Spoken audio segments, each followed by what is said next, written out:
I need a mother for my sons, and you need shelter. The wind cut through the Wyoming Valley like a blade the night Elizabeth Hartley lost everything. Snow pressed against the windows of the one-room schoolhouse she had fought so hard to keep open, rattling the frame as if the storm itself wanted her gone. The trustees had decided that very morning, funding withdrawn. Attendance too low, the town struggling after 2 harsh winters. She was dismissed with apologies but no solutions. No savings, no family nearby, no place to go once the schoolhouse closed. Elizabeth packed her books with numb fingers. She had arrived in this valley with nothing but a teaching certificate and impossible optimism. She believed education could soften even the hardest soil. Instead, the soil had swallowed her hope whole. A sudden pounding on the door made her jump. 3 sharp knocks. Heavy, authoritative. She knew that knock. Daniel Callahan never waited politely. When she opened the door, wind and snow surged in around him. He stood tall, broad-shouldered, wrapped in a long, dark coat dusted white, hat low over striking grey eyes that had seen too much loss for a man not yet 40, the richest rancher in 3 counties, owner of more land than some towns, feared in negotiations, respected in crisis, and widowed for nearly 3 years. Behind him, in the distance, lantern light flickered from a waiting carriage. "I won't take much of your time, Miss Hartley," he said, voice steady but rough from cold. "May I come in?" She hesitated. Everyone in town knew Daniel Callahan did nothing without reason. He stepped inside, closed the door against the storm, and removed his gloves slowly. Snow melted along his shoulders. For a moment, neither spoke. "I heard the trustees made their decision." "Yes." She kept her chin high. "It's final." He looked around the room. Chalkboards, slates, tiny desks crafted by hand. "You don't have family nearby?" "No." "You don't have savings?" Her silence answered for her. He took a slow breath, as if steadying himself before jumping off a cliff. "I'm not here to offer charity." Her spine stiffened. "Then what are you offering?" He looked directly at her now, not as the town's schoolteacher, not as someone beneath him in status, but as a woman standing on the edge of ruin. "I need a mother for my sons, and you need shelter." Silence slammed between them. "You cannot be serious!" "I have 2 boys," he continued evenly. "Thomas is 8, Samuel is 6. Since their mother died, they have become," his jaw tightened, wild, angry, silent when they shouldn't be, and violent when they shouldn't be. They need structure. They need kindness. They need someone who understands discipline without cruelty. "And you thought of me." "I've watched you with every child in this valley," he said. "You see them. Not just their behavior, you see what's beneath it." She swallowed. "This isn't romantic," he added. "This is practical. Marriage," she whispered, "is not practical. It can be." The storm howled outside. "You would have your own room, your own space, full authority over the household and children, financial security, protection, respect. And in return, you would be their mother." The words echoed. Elizabeth's life had never included marriage proposals delivered like business contracts.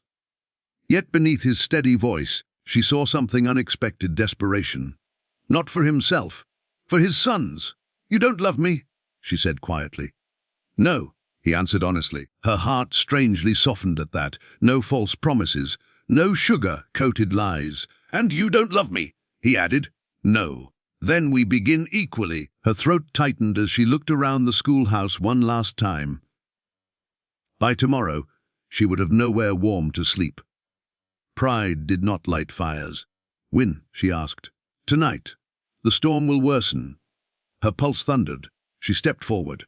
"I will do it," she said softly. "But understand this, Mr. Callahan, I will not be ornamental. I will not be ignored. If I am to mother your sons, I will truly mother them." Something flickered in his eyes, surprise, perhaps even relief. "I would expect nothing less." And just like that, Elizabeth Hartley stepped into a marriage forged by necessity, unaware that the storm outside would be nothing compared to the storm waiting inside the Callahan household. Callahan Ranch stood like a fortress against the snow-covered plains. Massive, impressive, isolated. The boys were awake when they arrived. Thomas stood at the top of the staircase, already tall for 8, chin lifted in defiance. Samuel hid partially behind him, dark curls messy, eyes guarded. Daniel removed his coat. "Boys, this is Miss Hartley. She ain't our teacher." Thomas muttered. "No," Daniel replied.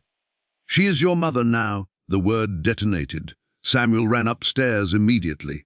Thomas didn't move. "You can't just replace her," he said. "I'm not replacing anyone," Elizabeth answered gently. "Your mother is yours forever. I am simply here." Thomas studied her like she was an invading army. "You won't last." The challenge was clear. The first week proved him nearly right. Thomas refused lessons, broke a window during a tantrum, locked Samuel in the barn for crying too much. Samuel wet the bed twice and wouldn't speak to her at all. Servants watched quietly, clearly expecting her to quit. Daniel remained distant but observant. He never interfered, not once. On the 5th night, Elizabeth found Thomas sitting alone in the stable long after dark. "You hate me," she said gently. He glared. "You're not her." "No, I am not." Silence. "She sang to us," he whispered. Elizabeth's heart cracked open. "What did she sing?" He shrugged. "Then perhaps," Elizabeth said softly, sitting beside him in the straw, "you can teach me."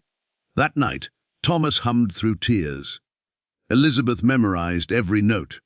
The next evening, she sang it back to Samuel when thunder frightened him. The house shifted after that, not quickly, not easily, but slowly. She introduced morning reading hour, family dinners without servants, chores done together, consequences delivered calmly but firmly. When Thomas attempted another tantrum, she didn't shout. She handed him a shovel. "We build strength through work," she said. Daniel watched from the doorway, astonished. By spring, laughter returned to rooms that had been silent for years. Samuel began calling her ma'am, instead of nothing at all. Thomas asked if she would attend his first riding competition. She did, proudly, but something deeper began shifting too.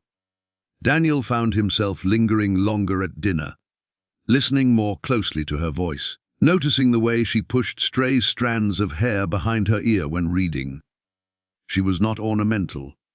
She was formidable, and that terrified him more than anything. Months passed. The valley whispered. Some said she married for money. Some said he married for convenience. No one understood the quiet transformation inside Callahan Ranch. One evening, after the boys had fallen asleep, Daniel found her in the library, reading by lamplight. "You've changed this house," he said. She closed her book slowly. "No," she corrected. "The house wanted to live again. It simply needed permission." He stepped closer. "You've changed me." The words seemed to surprise him as much as her. "How?" she asked. "I no longer dread coming home." The admission hung heavy between them. Their marriage had been respectful, cordial, structured, but something was unfolding neither had planned. "You once said this was practical," she murmured. "Yes." "And now?" He reached out, brushing his fingers lightly against her hand. "A question." "Now," he said quietly, "I cannot imagine this ranch without you." The wind howled outside again, not violent this time, but steady. She stood, moved closer. "For a man who claims practicality," she whispered, "you are standing very close." "And for a woman who married for shelter," he murmured back, "you seem very determined to stay." Her laugh was soft, the first truly unguarded sound he had heard from her. And when he kissed her, it was not desperate, not forceful, not contractual, it was slow, earned. Outside, the plain stretched wide and endless. Inside, something far rarer had taken root. Not rescue, not obligation. Love. And though neither of them had intended it, the proposal born from necessity had become something neither wealth nor shelter could buy. A family, rebuilt not by replacing what was lost, but by choosing every single day to stay.